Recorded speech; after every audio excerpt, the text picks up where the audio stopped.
Hi friend, and welcome to my kitchen. In this video, I'm going to show you how to make hamburger buns. These buns are so simple, and once you try it, you'll want to make them every time. Today I'm going to be using the Bosch mixer. You can use a KitchenAid mixer, or you could just mix it by hand because this dough comes together very easily. I will be giving you the measurements for a single batch, but I will be making a double batch. It calls for 1 tablespoon of active dry yeast, and then 1 cup of warm water. Make sure that your water's not too warm. Somewhere between 95 and 105 is perfect, but do not let it get over 130 degrees because if you do, it will kill your yeast. And then we'll put a half a cup of flour in with that. We'll let that mix together.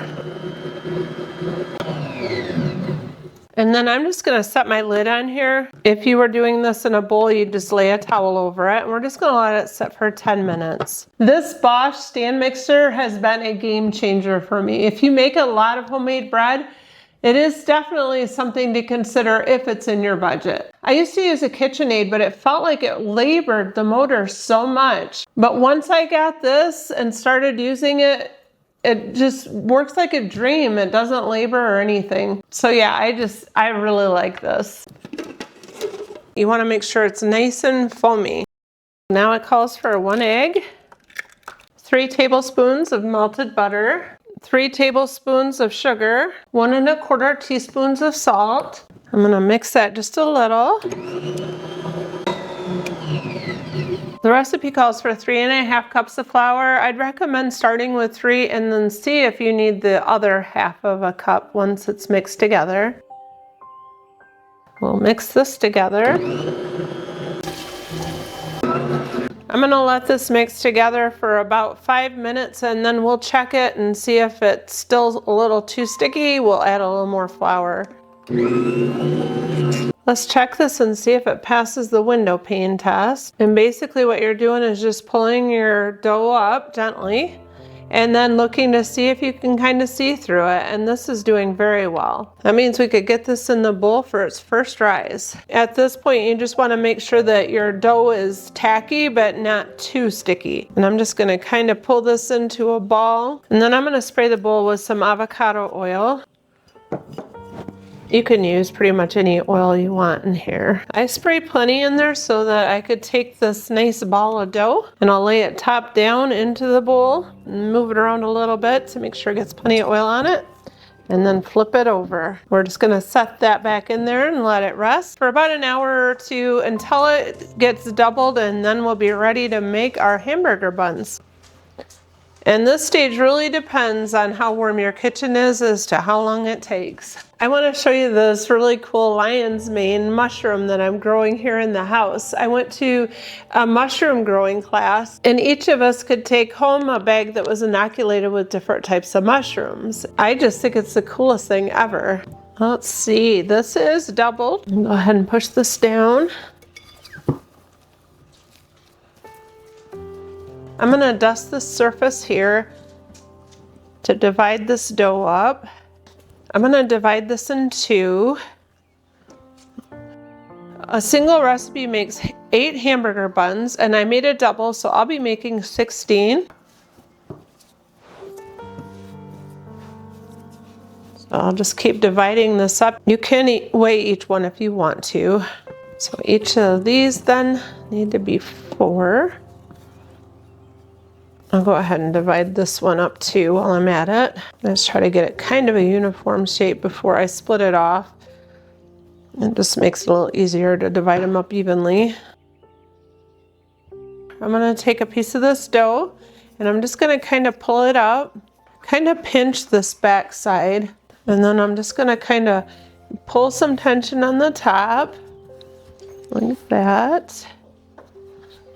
Pulling all of the excess over to the other side and pinching it to kind of pull it all together here on the back side. And then I'll just set it down here, pull a little bit of tension onto the top. All right, I'm going to transfer these to a parchment lined baking sheet. I'll just get them on here and see if I'm going to have enough room, and then I'll move them around. You can leave them just like this, and that's the way a lot of people do, but I think I'm going to press them down just a little bit. The reason I'll press it out just a little is to make it a little bit wider and flatter. You don't have to spray them with oil, but I'm going to put just a little bit of oil on them just so they don't dry out. All right, we'll get the towel back on this, and then we'll let these double in size. I'm gonna say it's gonna be at least a half hour and possibly an hour. It looks like my rolls are almost ready, so I'm gonna get my oven pre-hot at 375. Well, the oven is pre-hot, so I'm gonna get my egg mixture mixed up to put on top of the buns. It's just 1 egg and then 1 tablespoon of milk. We'll stir that together. So I'll just baste the top of each of these with some of this egg mixture. My poor brush is in rough shape.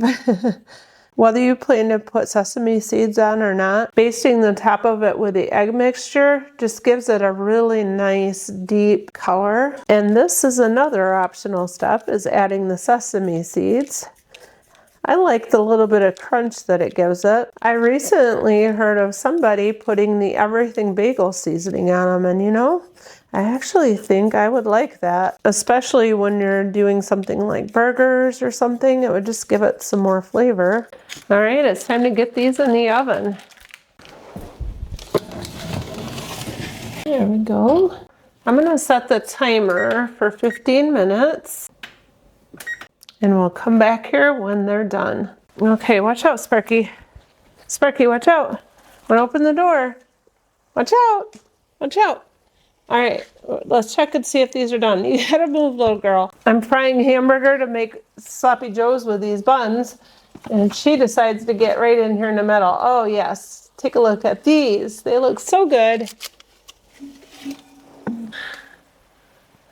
I always like to check the internal temperature on these and make sure that they're somewhere between 190 and 200, and they are. Since I've started checking the temperature on all of my bread products, I have not had any of them come out doughy, which is awesome. You want to let these cool down before you cut into them, otherwise all the moisture will escape and then they will be drier. Let's take a look at these, the bottoms of them.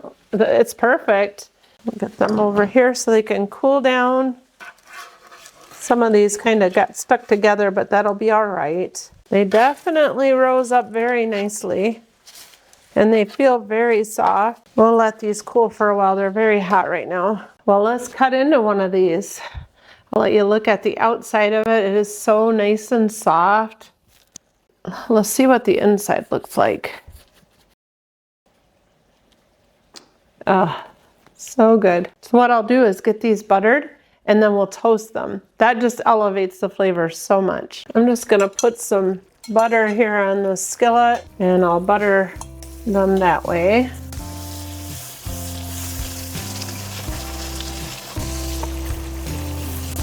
I'll keep a really close eye on these so they don't get burnt.